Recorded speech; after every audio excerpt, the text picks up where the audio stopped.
Okay, it's time for a really well-kept secret. This truly is my secret weapon. It's the Festool sanding block. I have a deteriorating sponge here protecting the Velcro.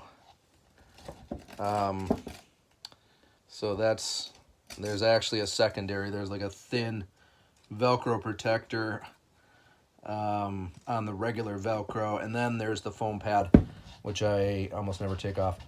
So this is the sanding screen, the Granite Net from Festool.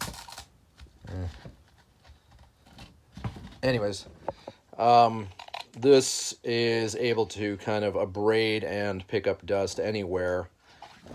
It does have certain portholes in the block. And then this is a Festool hose. It's the 21.5 millimeter.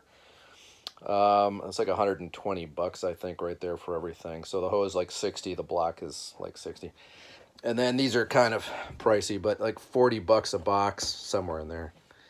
So these are fresh screens. But I'm going to show you. This can plug right into standard, whatever that 2.5 inch, just a cheapo rigid vac. I do have the HEPA filter in here, and then I'm going to be running a lot of like fan filtration, and I have an exhaust fan up there to pull out the nasty little dust, the microscopic stuff, and I'm going to be wearing a mask. But really, this picks up almost everything. So the idea is I'm just going to knock off these high spots before I mud. So I'm going to run around the room. It's a long hose. I can't remember exactly, but you can see there's quite a bit of it. So I can get to every part of this bathroom without moving the shop vac, aka wet dry vacuum cleaner. So I'm just going to make a quick loud demo and see if it still works the way that it used to.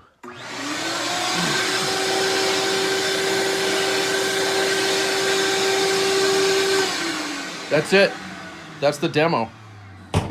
That's how long it takes. So I'm just going to run around and take out all these streaks and lumps and stuff. I'm going to knock down the belly buttons on the screws. I'm just going to do the whole room real quick and then do a fresh coat of mud to level everything. And then I'm going to get out of here and go shopping for more plumbing stuff for this place.